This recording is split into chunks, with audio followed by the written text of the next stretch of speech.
I was getting ready to head to the very northernmost part of South Korea, right next to the DMZ, or Demilitarized Zone, where North Korea and South Korea came to a ceasefire on July 27, 1953, and the brutal war between communism and democracy was put on pause, without a real conclusion still to this day. One of the most heavily fortified borders in the world that the media loves to talk about with big keywords like the scariest place on earth, grabbing our attention and putting fear into us. I'm not here to lecture you on what to believe in, but I'm here to share my experiences as an immigrant of 12 years living in South Korea. And to be honest, I'm not scared at all to visit the DMZ. Welcome to the first video on my channel, Seoul to the World.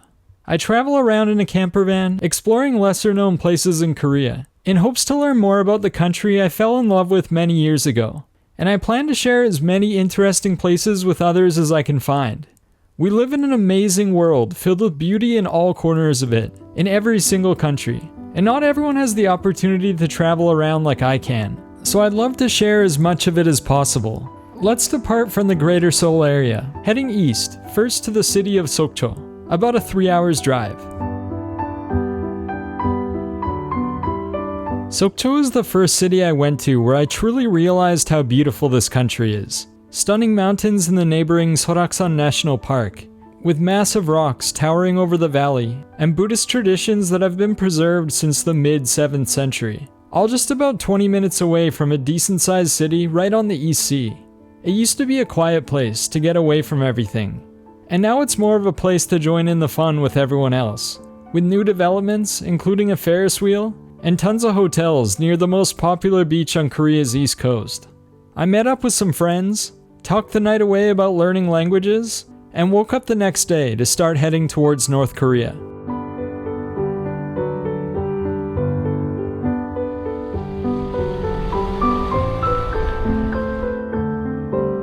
I was on my way to Gosong, the northernmost county in all of South Korea. So north, in fact, that the county was split between South and North Korea after the war. It's home to the Unification Observatory that allows you to see into North Korea a little bit. And this is where I begin my rant about one of my favorite things about living in South Korea. This can probably be interpreted in many ways, and this is just my personal opinion. But I feel like people here generally don't take things too seriously, and it's rubbed off on me a lot over the years in a good way. The DMZ is a highly sensitive area. So much so that you need to install an app on your phone that tracks your location the whole time you visit the observatory and keep your phone on. You need to watch an educational video to know what you're allowed to do. And to be honest, it feels like I'm the only one who feels any sense of nervousness here. Everyone just looked so relaxed, enjoying their snacks, and a lot of people not even paying full attention to the video. After finishing, I started driving up to the observatory. A 10-kilometer drive where you have to go through a military checkpoint where everyone has huge machine guns and they inspect your vehicle. A bit scary for me, but back to my point. The whole situation with North Korea is out of everyone's control. Nobody truly knows if North Korea will attack or not, so the people decide to focus on what they can control themselves. They can choose to wake up happy that they're doing something new today, bringing snacks for each other, and visiting the DMZ almost like a picnic, to have a good time with friends or family and make new memories together. If they wake up every morning wondering if North Korea will attack or not, do you think they'd be able to enjoy the experience as much? It's this right here why I love living here. When people go out to have a good time together, they truly put in as much effort as possible to enjoy the present moment. And so for me, instead of worrying about what's going on in this world or what I need to do for the rest of the day, I can also choose to just enjoy the views, learn about all that Korea has gone through to get where it is today, and be grateful for my life here, in this moment, right now.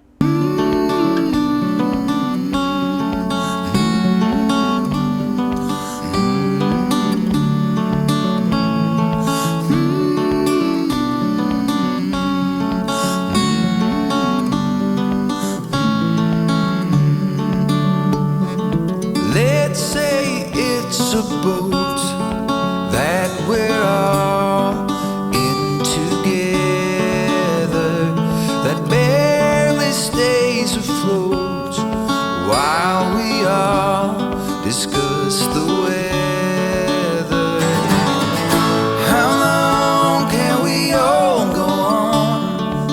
Honestly, before living here, I used to talk a lot about political problems and how unfair society is. It almost felt like the world had a grasp on me, with current events dictating how I'd feel on that day. And I'm not saying that these aren't important issues that need attention and fixing, but just talking about them over and over never made me or the people around me feel good. And to be honest, I'm not sure how helpful it was to actually address those problems. When I first came to Korea in 2012, I couldn't understand anyone, and I felt a certain sense of peace just from not hearing so many opinions around me all the time, and hearing a lot of laughter from people joking around. And now that I can understand people, I mostly hear people talking about lighter topics such as what food they enjoy or where they have been. It's not that people don't care about politics and important issues, they just tend to keep it to themselves a bit more, to preserve harmony and avoid creating heated discussions.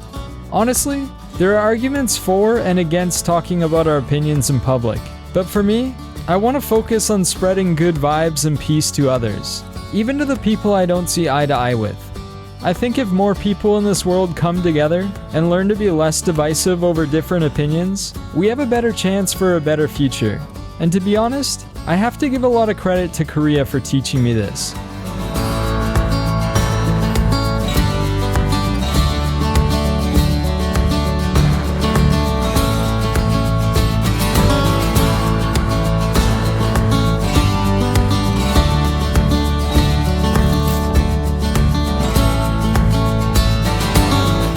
When traveling alone in a van, you have a lot of time to think and digest everything going on in life, especially when not filming yourself like this.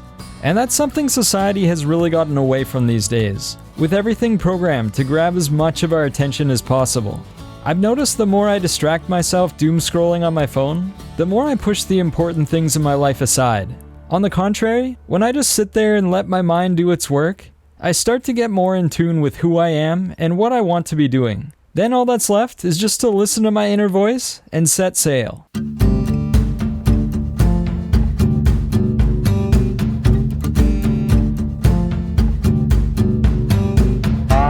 Fishing villages here have so much personality.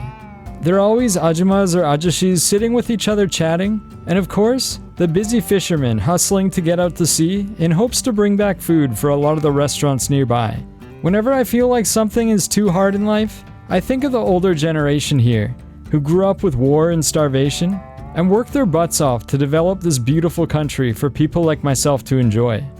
My goal of the trip had shifted, from checking out the DMZ and learning Korea's history, to hopefully finding a beach I could learn how to surf on.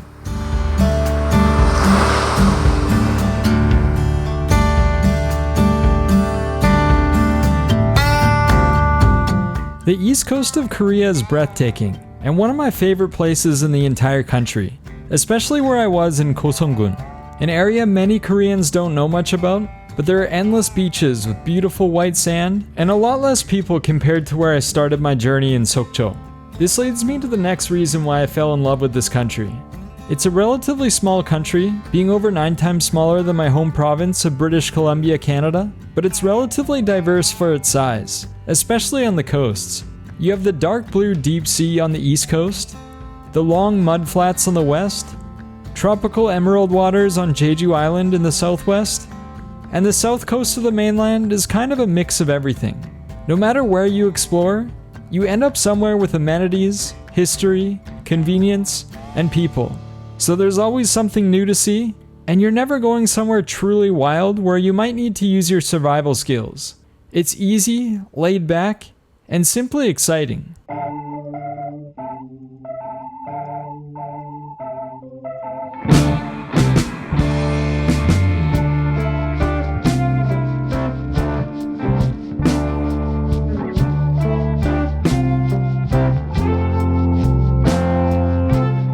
I've run a YouTube channel before, talking directly to the camera about my experiences, but to be honest, it was hard to feel comfortable doing it this way, even if I tried my hardest. I'm standing like an idiot filming myself, because I'm not used to it.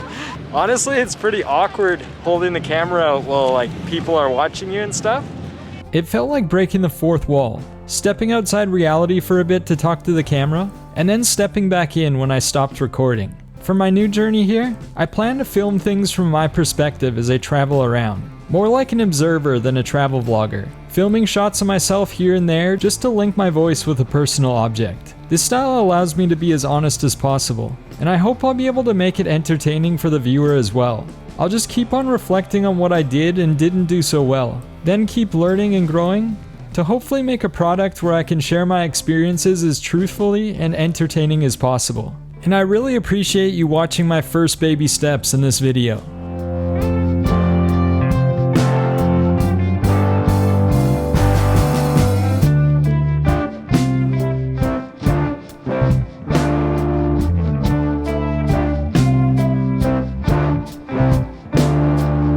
I made my way to the southern point of Gosong and was passing through Sokcho again, going south. While traveling in a van like this, there are a lot of parking lots that don't allow for chabak or sleeping in your car. But I was in luck, as I found a parking lot just south of Sokcho in Yangyang that allows it. Yangyang is known as the surfing epicenter in Korea, so I was feeling like it'd be easy to find a beach for a beginner surfer like myself to learn on. I usually park in parking lots next to public bathrooms that don't have any signs specifically stating that you can't sleep there. But knowing this parking lot actually allows it gave me a sense of relaxation. Also one of my favorite parts of Korea. Sometimes they have facilities like this, completely free for anyone to use, and totally safe. I can feel at ease and comfort knowing that nobody's gonna mess with me. And if anyone does, there are lots of friendly older couples beside me doing the same thing who I'm sure would give a helping hand if needed.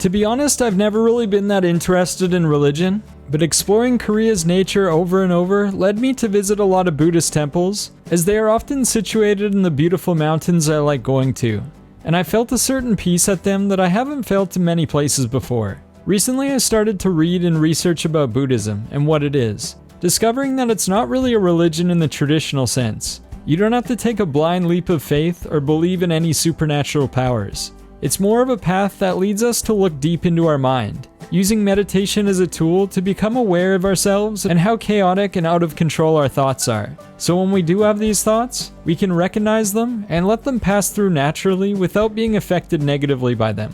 I started meditating regularly recently, and it's been quite eye-opening for me so far, allowing me to feel like I'm piloting my own ship, ready for anything that life throws at me.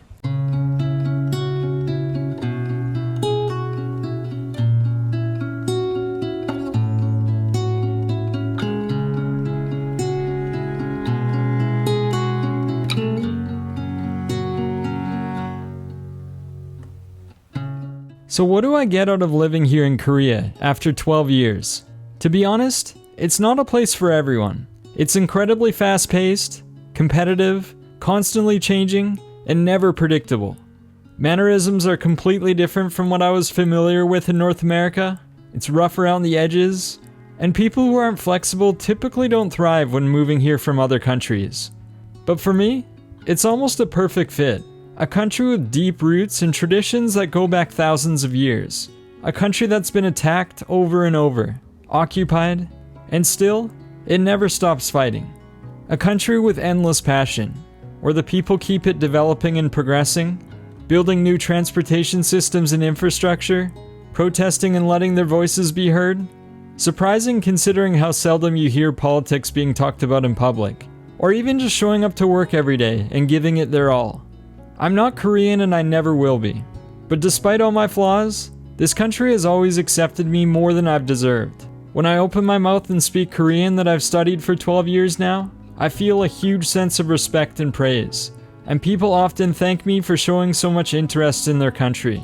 I always tell them that Korea deserves the interest it gets, as it's the result of all their hard work and it's finally paying off. And people typically respond in shock, almost stunned that it's possible to actually like this place, especially as a Canadian, which the people here often think of as some haven.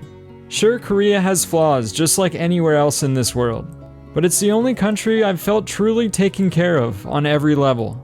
And that's why I fell in love with Korea.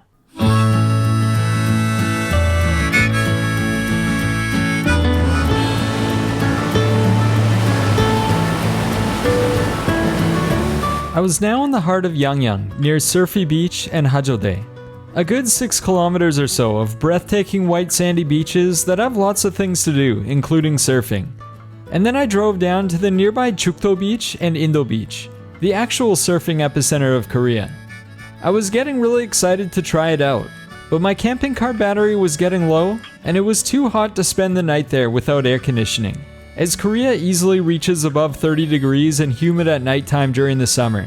So I decided to head back home to charge the battery and take care of some things, to return the following week with a friend of mine who could teach me a thing or two about surfing. But that's for another video.